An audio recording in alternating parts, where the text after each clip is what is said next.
Saudara, tugas berat menanti KPU di sisa waktu jelang pencoblosan. KPU diharapkan mampu menyelenggarakan pemilu 2024 dengan baik tentu saja, dan tentu menyosialisasikan juga di sisa waktu ini bagaimana kesiapan KPU jelang pemilu 2024. Kita perbincangkan hal ini bersama saya, saudara. Sudah hadir Komisioner KPU Idam Holik. Pak Idam, terima kasih sudah bersama Nilu, sehat selalu. Terima kasih Mbak, sama-sama. Iya, jadi Pak Idam, sampai dengan sekarang persiapan untuk pemilu 2024 utamanya logistik pemilunya ini sudah seperti apa? Logistik tahap pertama yang meliputi kotak suara, bilik, tinta, segel sudah tercetak sebanyak 98,6%. Dan sudah terkirim sebanyak 95%. Ya, artinya perencanaan dan pelaksanaan produksi logistik tahap pertama ini lebih awal daripada yang direncanakan. Dalam artian dalam rentang waktunya, ini lebih cepat. Sejauh ini ada kendala apa yang ditemui, misalnya baik itu dari sisi pencetakannya ataupun dari sisi distribusi, misalnya ada hal kemarin kami mendapatkan informasi ada driver trucking, supir truk yang membawa logistik pemilu di Bali wafat. Kelelahan? Nah, mungkin kelelahan di Bali. Ini kita jadi khawatir di 2019 lalu kan kejadian banyak petugas KPPS yang meninggal dunia, ini tidak akan terjadi kan nanti? Enggak, insya Allah lah. Apa itu Pak untuk mengantisipasi hal seperti itu? Ya, saat ini kami sedang melakukan rekrutmen KPPS. Ya, dalam rekrutmen KPPS itu batasan usianya 17 sampai dengan 55 tahun. Kita tahu bahwa calon-calon KPPS dengan usia yang muda itu potensinya memiliki imunitas ataupun ketahanan tubuh yang lebih baik. Dalam proses rekrutmen tersebut, ya, rekan-rekan PPS diharapkan memprioritaskan atau mampu merekrut KPPS dengan usia yang muda. Kan kemarin sudah merilis ya jadwal debat kandidatnya. Nanti itu teknisnya akan seperti apa Pak? Apakah berbeda dengan, ada yang berbeda dengan 2019 yang lalu? Pada dasarnya sama. Ya, pada dasarnya sama. Ya, debat pasangan calon presiden wakil presiden itu tujuannya adalah pendalaman visi, misi, dan program yang disampaikan oleh pasangan calon presiden tersebut kepada KPU pada saat pendaftaran di rentang tanggal 19 sampai dengan tanggal 25 Oktober yang lalu. Pemilu serentak 2024 ini kan tidak hanya memilih calon presiden dan calon wakil presiden. Betul. Ada juga memilih anggota DPR RI, DPD RI ya Pak ya? Betul. Contoh surat suaranya sudah ada Pak? Oh ada. Udah, boleh kita lihat? Boleh. Ini biar masyarakat juga tahu ya seperti apa contoh surat suaranya. Nah, ini 5 jenis surat suara yang nanti akan diterima oleh pemilih sesuai dengan alamat TPS di mana mereka akan menggunakan hak pilihnya.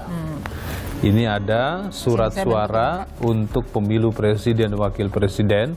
Perhatikan, di sini ada color bar atau ada warna, ya. Ya, ini warnanya abu-abu.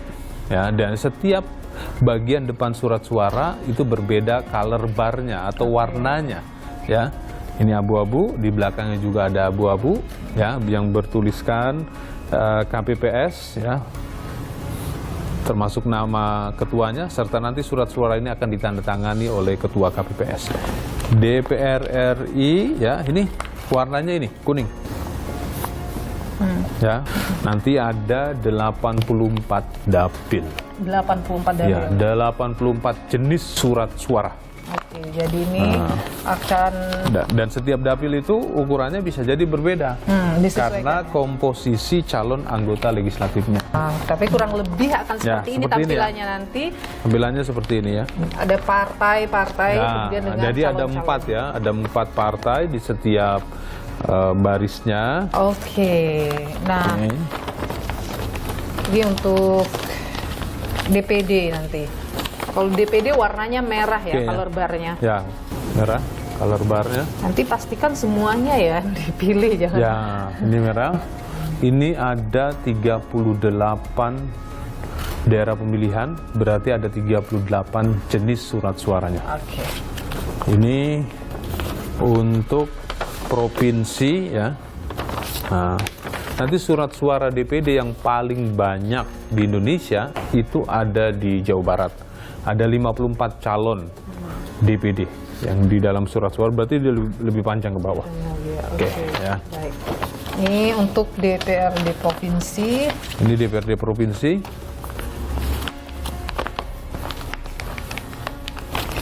Sama ya dengan DPR RI. Ada biru, ini ada kode dapil. Ya, ada kode dapil.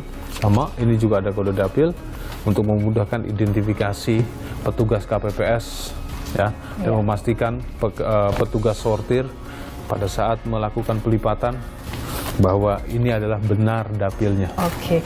Dan nanti yang hijau ini untuk DPD, Ya, DPRD kabupaten kota. Gitu DPRD ya? kabupaten.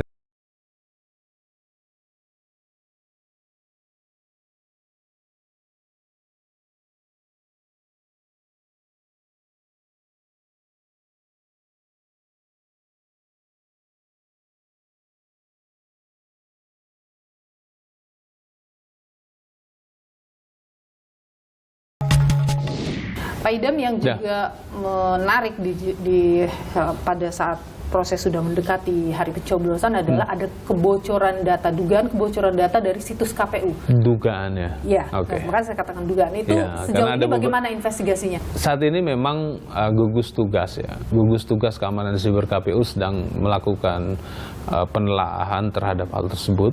Ya, selama ini sih memang website kami bisa terkategori tangguh. Ada ribuan serangan, ada ratusan serangan setiap hari. Oke, saya juga sempat mengecek ya. Itu lengkap sekali ya, NIK sampai dengan TPS-nya di mana.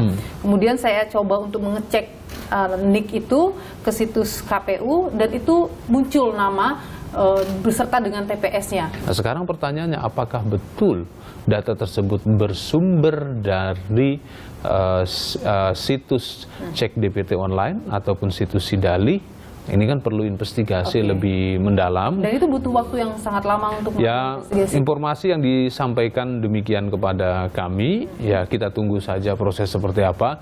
Yang jelas pada kesempatan ini, saya ingin menyampaikan bahwa di bulan Desember ini, KPU harus sudah mulai memproduksi atau mencetak salinan DPT untuk kepentingan pemberian suara di TPS, ya, dan proses itu tidak terganggu sama sekali. Oke, jadi Anda masih meyakini, KPU masih meyakini data itu belum tentu dari KPU?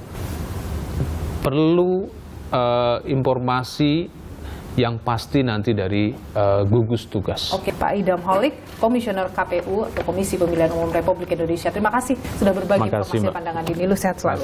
Republik Indonesia atau KPU RI punya waktu yang cukup singkat untuk mempersiapkan penyelenggaraan pemilu 2024. Apa yang harus jadi perhatian khusus penyelenggara pemilu kali ini, saudara, kita perbincangkan hal ini bersama saya sudah hadir Hoirunisa Agustiati, Mbak Ninis lebih akrab dipanggil, dari Perkumpulan untuk Pemilu dan Demokrasi atau Perludem. Mbak Ninis, terima kasih sudah bersama Nilu, sehat selalu. Mbak Ninis, kalau Anda melihat tantangan penyelenggara pemilu untuk 2024 ini seperti apa? Memang banyak yang bilang pemilu Indonesia ini pemilu yang kompleks ya.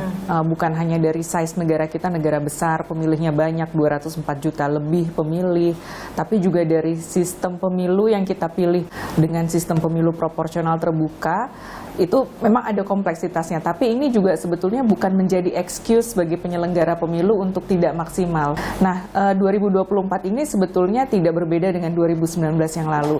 Undang-undangnya masih tetap sama, kalau dari tata penyelenggaraan relatif sama gitu ya, sistem dan sebagainya sama. Nah, sekarang KPU sudah melakukan apa, kan pertanyaannya itu, sudah melakukan apa untuk menghadapi kompleksitas pemilu yang sama dengan 2019 yang lalu. Misalnya 2019 yang lalu banyak penyelenggara pemilu yang meninggal dunia gitu misalnya. Atau misalnya dari sisi pemilihnya, dari angka partisipasi orang hadir ke TPS tinggi, 81%. Tapi suara tidak sahnya juga tinggi untuk DPR. Sekitar 11%, 17 juta suara itu tidak sah. Nah, sekarang KPU memitigasinya bagaimana? Nah, memang kemarin pasca 2019 ada upaya untuk membuat harusnya proses di TPS itu bisa lebih efisien.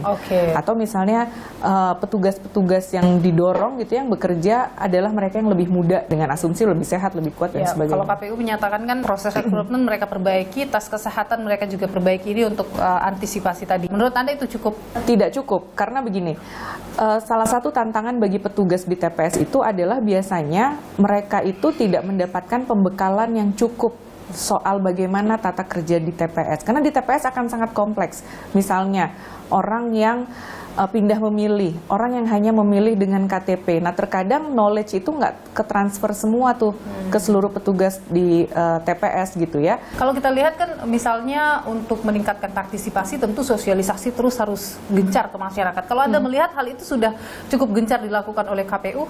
Tidak cukup hanya misalnya mensosialisasikan kapan pemilunya. Oke. Karena Anda merasa belum terlalu cukup sosialisasi soal itu ke iya, karena masyarakat? mungkin hampir setiap hari yang kita baca, yang kita lihat juga hanya membicarakan soal pilpres. Iya. Pileknya ketinggalan nih. Iya, ya. padahal ada DPR, DPRD provinsi, kabupaten kota, dan DPD Betul. yang tidak kalah penting gitu ya. Termasuk juga bagaimana mendapatkan akses rekam jejak terkait dengan calon yang banyak ini nih. Ini juga kurang. Partai kan ada 18, ada caleg-calegnya gitu ya. Sementara kemarin ketika KPU merilis daftar calon tetap di websitenya, itu tidak semua calon bersedia membuka daftar riwayat hidupnya. Mungkin orang kalau soal pilpres sudah banyak tahu lah, sudah sering sekali dibicarakan. Tapi pileknya misalnya terkait caleg-caleg yang pernah mantan terpidana gitu misalnya, kan publik perlu tahu informasi-informasi seperti KPU harus itu. ngapain? Misalnya tadi terkait dengan calon yang mantan terpidana, kan seharusnya mereka declare ya. Nah, publik harus dapat informasi itu di mana? Ya KPU yang harusnya memfasilitasi jembatan itu kepada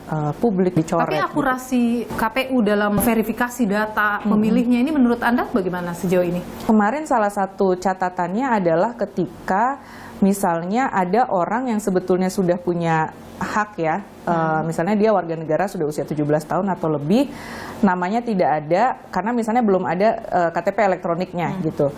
Nah, padahal kan harusnya ini bisa difasilitasi. Nah, hal seperti ini kemarin masih banyak ditemukan, apalagi misalnya kalau di daerah-daerah yang masyarakat adat gitu ya, misalnya jauh, terpencil. Nah, itu biasanya masih muncul tuh mereka-mereka yang sebenarnya sudah punya hak milih, tapi karena terkendala administrasi sehingga istilahnya tuh golputnya golput administratif gitu loh. Jadi bukan karena dianya maunya golput gitu ya, tapi nggak bisa milih karena namanya nggak ada di dalam daftar pemilih. Apa catatan paling penting menurut Anda yang harus dilakukan KPU sekarang ini? Dengan banyaknya narasi pemilu harus netral, tidak berpihak, ya KPU harus menunjukkan kerjanya transparan, akuntabel, berintegritas gitu ya. Karena kita melihat pemilu ini kan nggak sekedar di ujung hasilnya saja, tapi prosesnya juga orang akan menilai prosesnya seperti apa gitu. Kalau prosesnya misalnya tadi sudah ada kritik soal transparansi, misalnya soal ketidakakuratan data, khawatirnya akan bisa berdampak di ujung hasilnya nanti. Iya, jadi presiden buruk bagi KPU sendiri nantinya. Terima kasih Mbak Hoirunisa Agustiati Sama-sama, Mbak. dari Perludem.